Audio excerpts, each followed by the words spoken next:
Hanging out in Memphis today. Had no idea it went this far north. We're meeting someone new today, and this was another new winner from this past weekend at Fulton, where there were three, as a matter of fact. Danny Allen is a young guy like me. He's 59 years old, so I got him by a couple of years.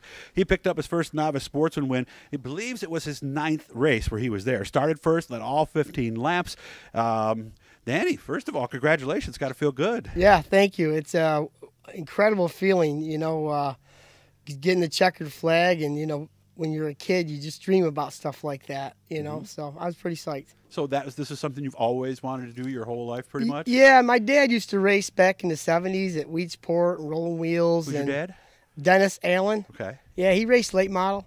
And I was just a little kid, and I always dreamt about doing it, but wasn't the right point in my life to do it, and I know I started late at it, but God, I'm having a great time. And it was the Davis family that got you in almost by accident, you said. Well, pretty much. I stumbled on these guys at Fulton Speedway one night, and I met Ronnie, and through a friend. And next thing you know, I'm at every race. I got to know him a little bit better each week, and I just started coming around. And next thing you know, he has got me doing tires and gears on his car, and nice. Just doing the stuff that took time to do.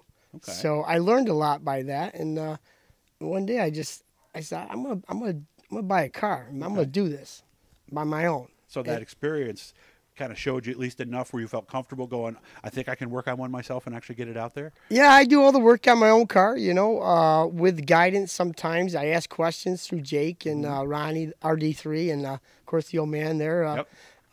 Grumpy, I call him. Was he older than you, or are you older than him? I'm actually a few years older than Ron. That's what I was going to say. Yeah, so you're the old man, if anybody. Right now I am, but Rocky's got me by 2 years. So yeah, and he won the other race too. We're going to get to Rocky next week too. Yeah. By the way, so I'll make sure that I keep my car here, and I work on it, and I'm just trying to persevere and get through the year right now. And it's a car that they know that both of the Davis brothers have driven. Correct. Yeah, Ronnie started driving this in, I think it was either 14 or 15.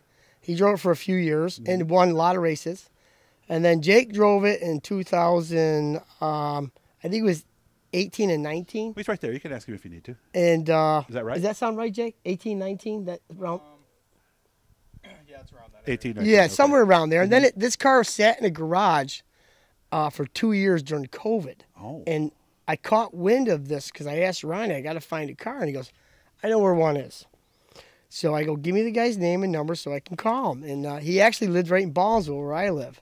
So I called him up, and the guy says, yeah, come on over and look at it.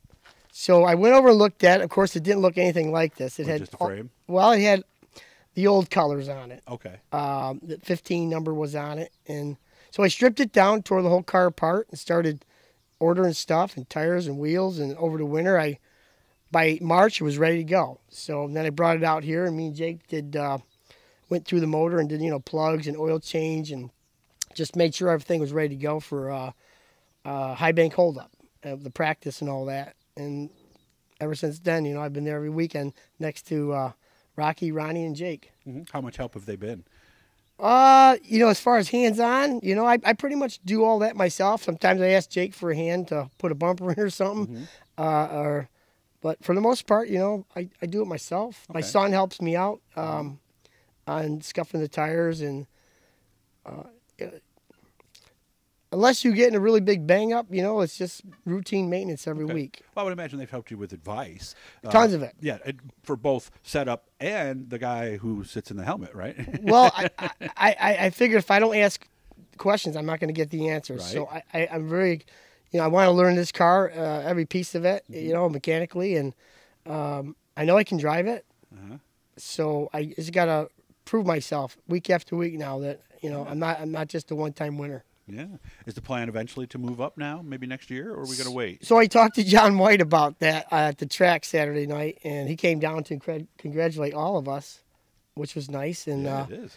And he goes, well, you were pretty fast out there tonight. He asked me what gears I was running, and I said, I can't tell you. But I ended up telling him. Okay. But he goes, yeah, no, nice job, he said. And then he goes, 2 more wins, I'm going to have to boot you up. And I says, I just want to finish the year out, Okay. and then next year we'll look at Sportsman division full time. Gotcha. Yeah, Gotcha. that's the plan. Okay.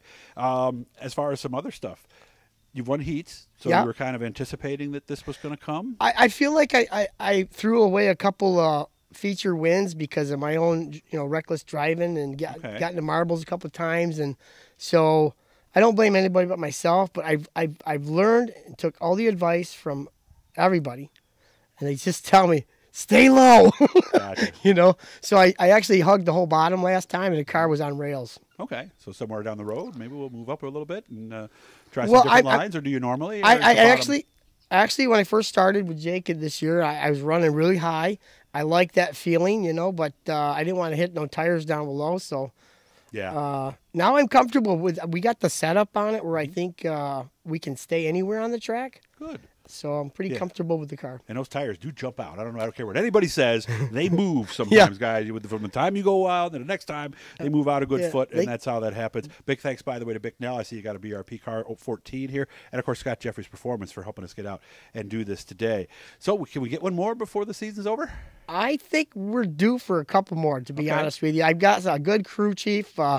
Ziggy helps me out on the car, drives down from Watertown every week, my son, and I think we're nailing it. I mean, I really do. We're not looking to just run out there. We're looking to win. Okay. What advice would you have for other young guys in our age group who maybe were like you a couple of years ago and always wanted to do this but never able to hit the go button? What would you tell them? I would say, we're not in this for the money, obviously. Right. This is an expensive hobby.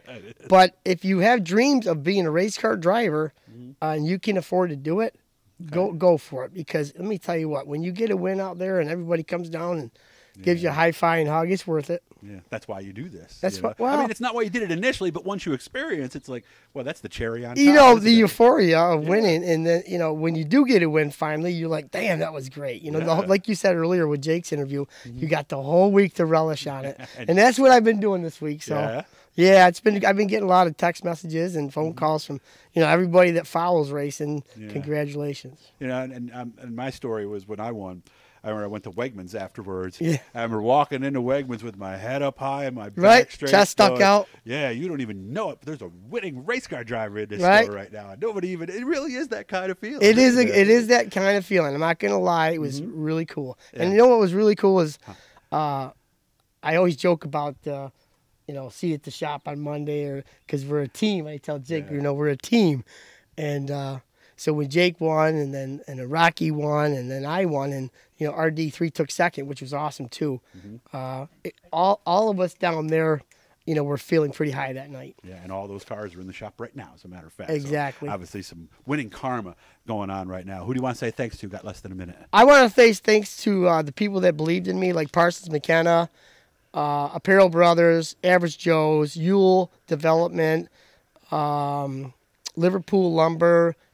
And all my friends that are just silent people that like to chip in. So, thanks to my son and Ziggy for helping out every week. This is a team sport. It is. It's hard to do this by yourself.